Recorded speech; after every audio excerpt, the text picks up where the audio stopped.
Ngayong umaga, 9 AM. Kaya pala ligaga na siya kagabi. Ayan. Ang tatay kasi nung asawa niya kasi si Asi. Ano yun guys? First yan. Siya Miss Din. Yan, ayan. 4 ang anak ko. Nag-ano si Yanda. Bumaliktad si Yanda. Nahiya ikaw sa camera yan. Nanganak ikaw. May gray siya guys. Wala nang nagmana ng balahibo kay Yanda. Yan ang mga anak niya. May gray kasi yung kapatid ni Ashi. May gray din ang kulay. Hindi aligaga si Yanda guys. Oh. Ikot siya ng ikot. O yan. Wala na ikaw mana yan. Wala na ikaw kamukha yan. O di mo kawawa man ang aking Yanda oh. Ayan kawawa man ang aking Yanda. Ayan ang mga cutie-cutie. Ay na yan. Nagutom ka magkain ikaw yan. Padidi ikaw. Yan, nahiya siya guys. Malinis yan mga anak guys. Yan, nalinis. Wala siyang ano. Taka na lang ako kanina. After breakfast namin, hinanap ko siya. Sana yan da. O, nahigaan mo na yung ano mo, anak mo. Nasa ilalim na. Ayan, i-ano mo yung anak mo yan. Ha? Padidi sa anak yan. Wala na ikaw kamukha na balahibo yan. Puro buka ni Ashi. Naipit yan, oh. Yan da. May na ano, oh. Yan, may nasa likod mo yan. Ayan, oh. Naglusot-lusot siya, yan. Nahigaan mo siya. Ayan. Ayan siya. Kawawa man akong Yanda, oy. Ayan. Cute. As in, taka ako bakit bla. Ayan. Katapos ng galagan ni Yanda kanina ng anak, malinis siya. Ay, hindi si Yanda mga anak. 4 ang kitten ni Yanda. 4 babies kitten. Ayan. Ayan ang day 1.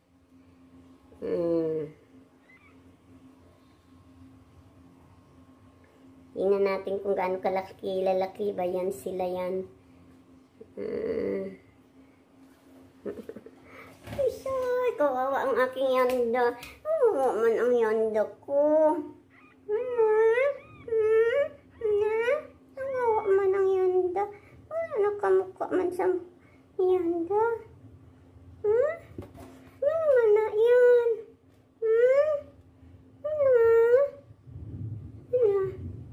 Padidi ikaw.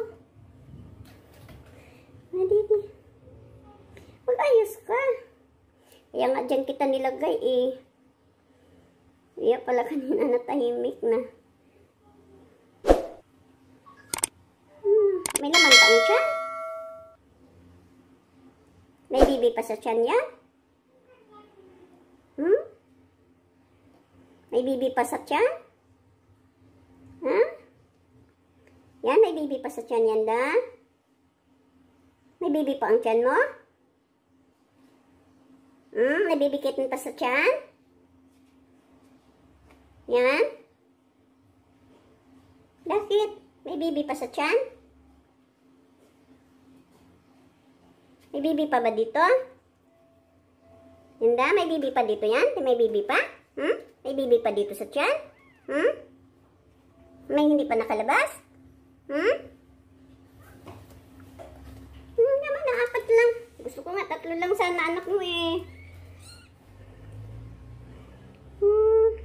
Kaya kasing malakas pa mag-ano ang tiyan niya oh.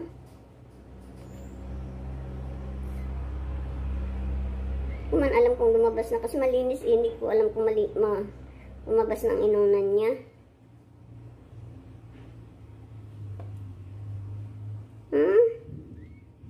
Kasi lakas pa ang ano, ano ng tiyan niya.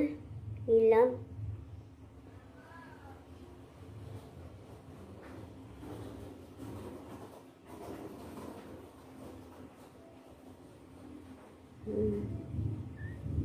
Ayan.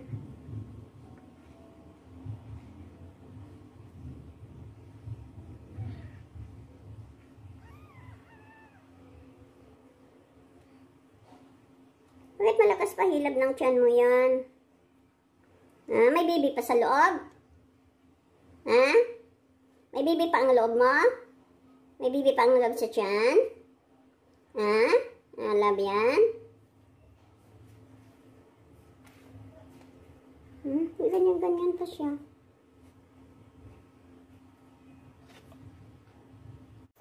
Ayan, dito na sa dito na nagdididi na ang mga anak ni Yanda. Pang dito na niya, guys. Ayan. Ang color na puti nandoon lang sa ilalim sa mga black.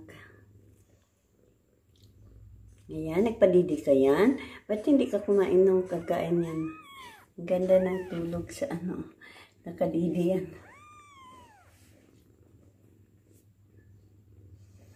Ang galing ni Yanda magpadidi sa mga baby niya. Ganyan.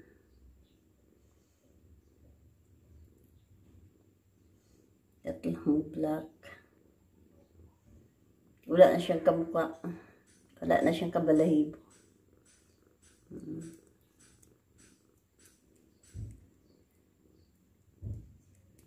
Padidi mo sila.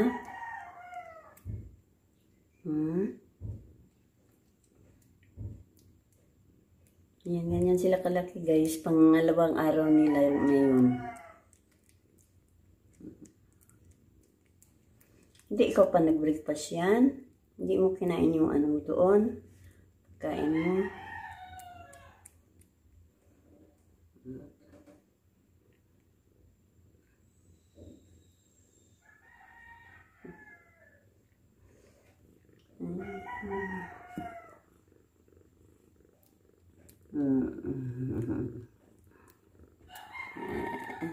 Hello yan.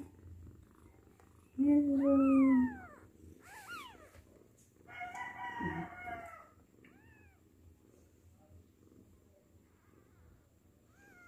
Ganda na kulay ng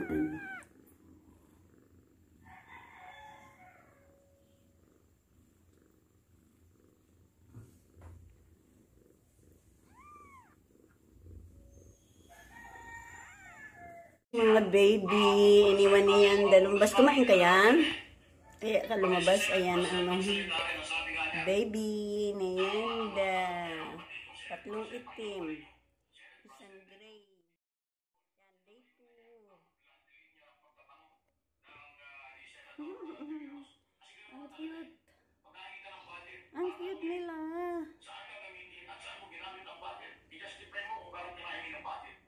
Oh, pumasok na naman si Yanda. Ba't pumasok ka yan? Hindi ko naman galawin, Yanda.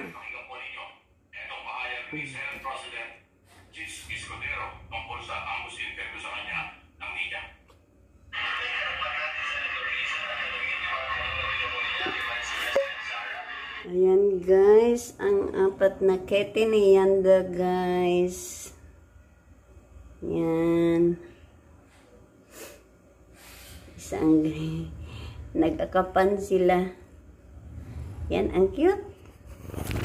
Ang cute. Ayan si Yanda, guys, oh. Ano yan? Yan, ay, baby kitten ni Yanda. Ano yan? Kumain ka na ikaw doon? Kumain na ikaw doon yan? Padidi ka na? Na-sleep ang mga baby. Mapit talaga siya. Cute. Ang cute. Ang cute. Pag D4 na ni Yanda mula ng mga anak, guys. Ayan. Natulog si Yanda. Natulog ang mga kitten. Pero nakadidi. Ayan. Nagising si Yanda. Ayan ang tatlo. Ang gray na color ay natulog. Ayan, day 4 yan sila. Pang-4 na araw mula nang ipinanganak sila. Ayan, ang galing ni Yanda magpadidi sa sa mga kitten niya. Maalaga si Yanda, hindi mo pwedeng hawakan yan. Kasi paglalapit ka lang dyan sa nila, na kaagad si Yanda, papasok na kaagad pag makita ka nga papunta dyan. sa mga kitten niya. Ay, papasok na yan kaagad si Yanda. Bira mo lang silang maano. Ayan, medyo malaki-laki na. Ang lakas magdidi, oh. Ano, ang behave ni Yanda magpadidi, guys. Galing talaga ni Yanda magpadidi sa mga kitty niya. Pangatlong beses na siya nanganak, guys. Yung unang beses, ang anak niya ay 5. Sa second time niya is 4. Ngayon, third time niyang nanganak, 4 pa rin. Pero wala na siyang, ano, wala nang kakulay. Kasi, ano na, yung nagmana lahat doon sa naging asawa ni Yanda na si Ashi. Kasi meron ding inanakan si Ashi doon na Persian din. Nagmana din kay Ashi lahat. Ulang nagmana sa mother. Ayan. Naputol na ang ano, ang kulay ni Yanda dito sa pang third time niyang manganak. Ewan ko kung iba naman din ang maging asawa ni Yanda. So, parang ayaw ko na siyang paanakin, guys.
Ayan, pumasok na ang nanay. Ganda ng tulog ng Gray. Kasi ayan, dinila-dilaan niya. Kasi hinigaan niya kaya kinuha ko. Dinila-dilaan. Pinaliguan niya para mawala yung amoy ng tao.